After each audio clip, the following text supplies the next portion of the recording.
Hello everyone, welcome to my channel. So my name's Olivia and today I'm going to be talking to you about how I got into pharmacy school and just some overall tips that may be helpful to anyone who is either applying right now or planning to apply. But yeah, let's get started.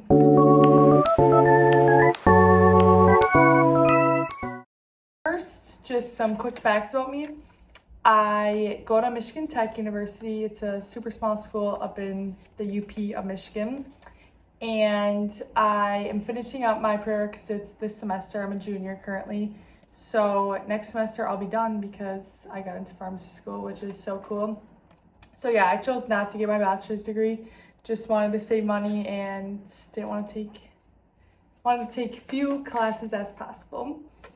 But yeah, my GPA is 3.5 and I applied to University of Montana, University of Idaho, and University of Colorado, and interviewed with all three schools and got accepted into all three of them. And I chose Colorado, which I'm so happy about and so excited to go there for next fall. But yeah, so those are just some quick facts about my situation. But now let's really dive into my journey with applying to pharmacy school. So the first thing I think was so important is that I started early. I made a document called Pharmacy and I just put in all of my hobbies, interests. I set out goals that I had for each school year and I just wrote down my specific experiences that I knew I could use in my application once I did apply. And just kind of put everything that I either researched or anything that I knew I could use for my application, I started writing down. And so I had a document for this, but I also had a spreadsheet. So this was my experiences in college spreadsheet, and I put down the clubs I was in, the jobs that I had, and for all these two, I put down the specific times I started and ended them. And then this is also where I wrote down all of my hours of volunteering. So I would just put the date and the hours that I volunteered. And I put on some contacts that I knew could be useful of different pharmacists and just people I could use for my letter of recommendations and things like that. Also just having all that stuff written down so I could easily just look back and not have to think about everything and remember everything, because I also have the worst memory ever. So that was really helpful. And then another thing I did was I got in touch with pharmacists my freshman year as well.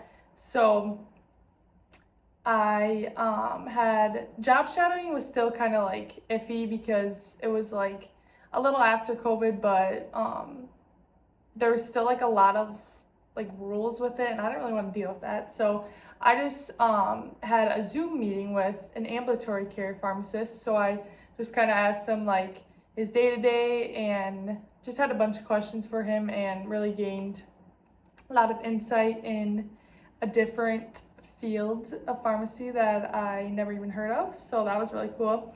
And then the other thing is there wasn't a specific pre-pharmacy club. So for that, I went to, I don't know how I found it, but University of Minnesota has virtual pre-pharmacy club meetings, which is amazing. So I just attended those, and that was so helpful. Just knowing about the application process right away and hearing from so many different pharmacists and different fields, and yeah, that was such a great resource. So if you're applying to pharmacy school and your school doesn't have a pre-pharmacy club or anything like that, definitely take advantage of University of Minnesota's, because that was very, very helpful for me. And then the next thing that I wrote down is I had meaningful experience. So I kind of touched on this a little bit, but I knew right away that I had to get volunteer hours, but also I didn't want to just get random hours, I didn't want to just pick up trash one day or have it be spread out.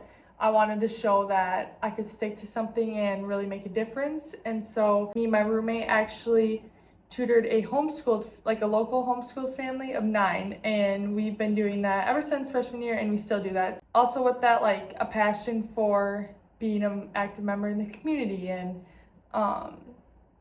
just like the kind of like engagement, outreach stuff, and that's something I want to continue with pharmacy school too. So that was like a really awesome experience. And then as for my pharmacy experience, I worked as a technician at CVS, and so there I learned like so much. That was definitely the most valuable experience I had within just knowing all the drugs, seeing like what the pharmacists go through, like their day-to-day, and just learning how to communicate with patients, with doctors, nurses, insurance companies, just all of that. I learned so much. And then the next thing I wrote down is research. So I researched like a ton of different fields, and I would look up like YouTube, day in the life of pharmacists and stuff like that. And something that I learned so quickly is that pharmacy isn't really represented in social media. Not like medical school, like nursing students, things like that. Like pharmacy, what I did find is why pharmacy isn't for you, or why you shouldn't go into pharmacy. And I was like, what the heck? Like, this is crazy. So that's also why I want to make this video, is just I feel like pharmacy is very underrepresented in social media, and I just really engrossed myself with everything pharmacy because I love it so much. No, just kidding. But and then also I took a writing practicum in biology class, which that is so beneficial. If you can take like any writing, biology, science class like that, I think is really helpful. But also, coming from someone who hates writing, I genuinely cannot write for the life of me, hate it so much. But this class helped me because like 90% of it was just research, and you got to pick any topic in biology. So I chose to write a review analyzing clinical trials in obese adolescents for drug therapies. And then lastly is I did thorough research on every school that I applied to. So where I went straight to this is PharmCast, the directory. So there, it kind of actually like made me find what schools I want to go to. And so I basically based it off like where I want to live full time. And for me, that is out west in the mountains. I just love it out there, and that's where I want to start a family, and that's just where I want to spend the rest of my life.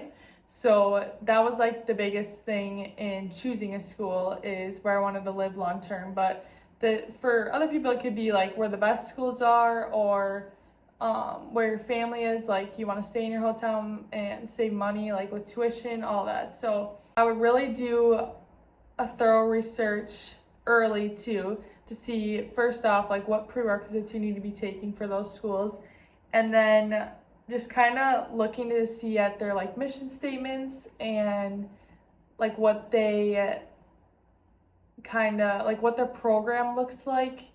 And maybe if you're more geared to like clinical practice, finding a school that has like a lot of like gets you a lot of experience with that, like even before your rotations. Because that was something for me, is I really chose Colorado also because they have the best dang hospitals right on campus. Like, they have the UC Health, the Children's Hospital, they have the VA clinic right there. And of course, like, I'm gonna get an experience there because it's literally right there for me. Next thing I wrote down is the personal statement. So this was something I definitely was dreading, like I said before, because I'm not a good writer. And also, stereotype, I thought always that I was gonna have to have this crazy story of ever since I was 5 years old, I need to be a pharmacist, or I wanted to be a pharmacist because my mom told me that her pharmacist said this and it saved her life, and like something crazy like that. I really thought that's what you needed for a personal statement, but let me tell you, that is not. It's not what you need. Some people, they aren't gonna have that. For me, it is, I actually found like a significant moment when I was working at my, at CVS as a technician. I had the oh, I know I'm supposed to be here, or like, what's the saying? I'm right where I'm supposed to be. Had like that like little moment, but that's not what I based on my whole personal statement about. Basically, I just explained why I think I'm going to be a good pharmacist and why it's my passion. Something that you do want to remember too is that you need to start early. Say like last April, I started like really writing down experience, like what I learned from them, things like that. And then I wrote my first draft like beginning of August while I was on vacation in where were we? California. And then I really solidified my first draft by sending it to so many people so they could edit it, and just like always looking at it and making like tweaks here and there. And I think it took me like a month and a half, 2 months from my first draft to solidify it completely. So it definitely takes time. Just explaining like why you love it and everything. I think that's key for the personal statement. And then, is this my last one? Yeah, okay. Last one is having a successful interview. Let me make sure we're good on time. So this one was probably the biggest thing for me that I was like specifically nervous about, because just public speaking and interviews in general used to give me so much anxiety, and like I just thought it was this huge thing I was going to be like so nervous for. And I was like thinking about it, it actually got me nervous before. But the things that I learned and the things I did to prepare, I had the best interviews ever, and I was so confident going into them, and I felt so good after. And I just knew, like, I'm not gonna lie, I just knew after, like, there's no way they can't accept me. Like, I just felt so good. And this is because I was able to shift my mindset. Yep, it's your mind. You can do all the work, but your mind controls everything. So something that I just took away, and I feel like a lot of people just gave me great advice on this, is that the school isn't choosing you. Like, the school giving you the interview, like inviting you to interview, they already know that you got the stuff. Like, they know you got it. And they just want to see if you're like a real human. But you, like, the ball is in your place. You're choosing which school you want to go to. Like, you got to judge the interviewer. You got to judge like how the conversation goes and things like that, because you're choosing a school. They are not choosing you. Like, you're already very qualified. And so just having that mindset going into it, I think, is so helpful. And then also, instead of like, this is something that I just learned like with public speaking in general, is like, oh my gosh, my heart's racing, like I'm so scared to mess up, like I'm so nervous, like I had so much anxiety. But taking like few deep breaths before, and like acknowledging that like my heart was racing or my palms were sweaty, things like that, acknowledging that and being like, wow, I am so happy to be given this opportunity. I'm so excited to share my passion with this interviewer, and I'm so excited to just have such great conversation. And that is something that I've just learned to do also with like public speaking in general, because I'm taking a public speaking speech class right now. And that's something I've done, is just taking like my anxiety and all those nervous thoughts and everything and turning into something positive. Like, I'm so excited to share with my class this amazing topic that I'm so interested in, and things like that. So I feel like that is just the biggest key to having a successful interview, is to go into it being confident and excited rather than scared and nervous, because you are qualified and you know you are, but you just kind of have to trick your mind a little bit more, you know? So that I think is most important. But then also a few things that I did to prepare is I had a mock interview session with one of the current students at Colorado. What I did to practice mainly, like most of my time, is I would print out like commonly asked questions for graduate interviews, or I think like this, I found this one from University of Texas, and I think there was one from Madison too, but it was like pharmacy interview questions. and I would just go through. It was like 1 through 100. I would go through, ask the question to myself, and answer it like out loud, like I would. And that was just so helpful in getting practice and not like being shocked of what someone might ask me or anything. Like I had practice in knowing that question and seeing how I would respond to it and everything. So that was like the most beneficial, I think. Mock interview, yes, important, but really just saying it out loud and being able to like critique your own responses, because like you know what sounds good and stuff. So just like thinking of a response, like seeing that question, that I think is really good. And yeah, I think that was a lot. So yeah. Bye.